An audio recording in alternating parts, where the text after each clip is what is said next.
When I was first introduced to the concept of Mystory, I did not think I truly understood what it was or why it was important to the theory of electricity.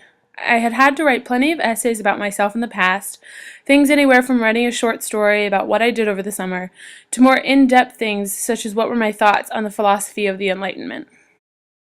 Traditionally, students have often been asked to speak or write about their interpretations and thoughts on any number of subjects they are learning. The most common forms of including students in the material are probably the traditional essay and the class discussion. However, these forms are strictly based out of literacy. Can you read, write, and discuss the different topics presented? Can you regurgitate information and ideas that are presented to you? Throughout most of my education, all that has been asked of me is to memorize information and reproduce that same information on a test, in a paper, with a project, etc. Despite the attempts of some of my teachers to integrate creative projects, I'm not sure I ever created the learning or helped build my own education. That is where I see Mystories coming into play with the educational system, to teach you about yourself and your electorate skills. When viewing Cecilia's Mystory, I could see the depth of thought and the effort that went into the different sections. She'd really stopped to think about what connected her life. Certain themes emerged in the videos that helped explain her to anyone watching. Not only did she include pictures and images, but she also sang, spoke, and included music. There was a depth to this introspection that would have been lost if restricted to an essay or a speech.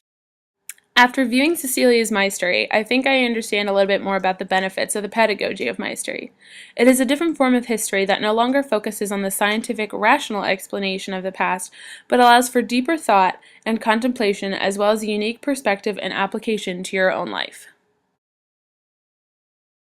Creating a Mystory allows a student to be immersed and to learn creative thinking and invention rather than regurgitating material. It is not a narrative that is told on one level, but instead is a conglomeration of media that tell a multi-level story that expresses not only thoughts, but feelings and a specific perspective that could not be expressed through literate means alone. Despite what I see as the inventive benefits of a Mystory, after watching Cecilia's, I was still not sure how this assignment would translate to the kind of information that is taught in school. It makes sense that to learn electricity and the concept of Mystory that the students should create their own Mystory.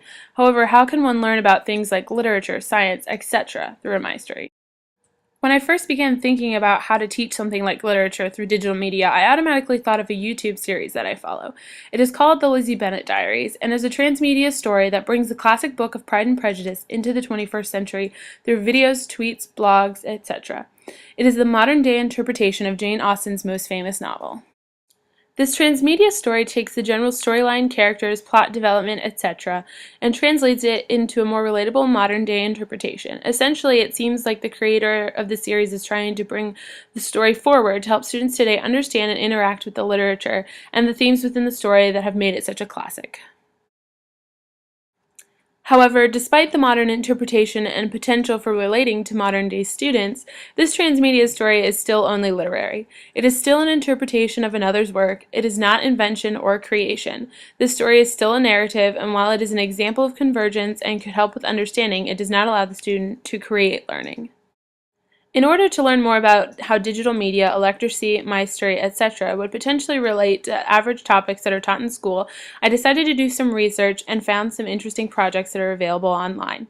Although there are more Mystories online like Cecilia's, there are also some that are related to more basic topics that are taught in school. One website offered 2 specific examples that were created for an English class in creative writing.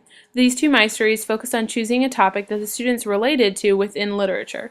What do they connect with specifically? It was the student's choice. From there, the students were to utilize their own experiences and bring forth an understanding of their chosen topic. The first student chose to investigate the life of Virginia Woolf and how her life connected to her own. The second student related the life of Casanova to his own and the influence he felt from his father. Each student connected these people from literature to real life, to their own perspectives and the ideas they keep in their core. Through these Mystories, they built their own learning. They connected their lives to the material for the class. They built a web of interconnected information that both teaches about the literary concept, but also about the student and how literature and these important figures impact them and their learning. Instead of writing a narrative, such as a traditional essay, the Mystory lends itself to writing experience beyond the literary. Reflecting back on my original thoughts on the transmedia story of the Lizzie Bennet Diaries, I realized the missing link. Instead of having students watch or read someone else's interpretation, that a truly electorate way to learn would be to have students create a Mystory that relates a classic novel to their lives, to not just be handed a piece of paper or book with what it means, but to create that meaning for themselves.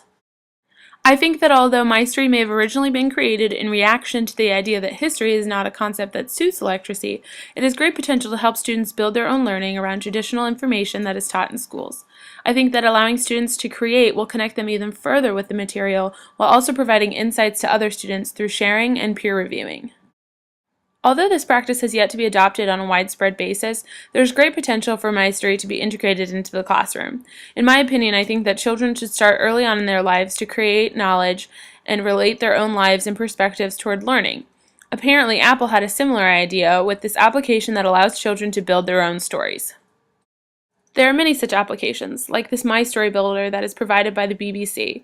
This website encourages parents to help their children build an electronic version of the history of their families. It includes games, songs, videos, etc. These kind of applications will help encourage children to begin expressing themselves through something like a My Story and creation. These applications would begin teaching children from a young age that the way to learn is to create or invent. Practicing a form of digital media storytelling at an early age will help the students of the future develop literacy skills. Continuing to integrate Mystery and giving students their own agency within the classroom will only build that learning further. Overall, I think the concept of Mystery has a great potential for the future. In its original design, it was specifically focused on creating a self-history through community, entertainment, career, and family. However, the type of innovation that it inspires can be applied to many different areas of study, while still maintaining that connection to the life and emotions of the student that are so clear in Cecilia's work.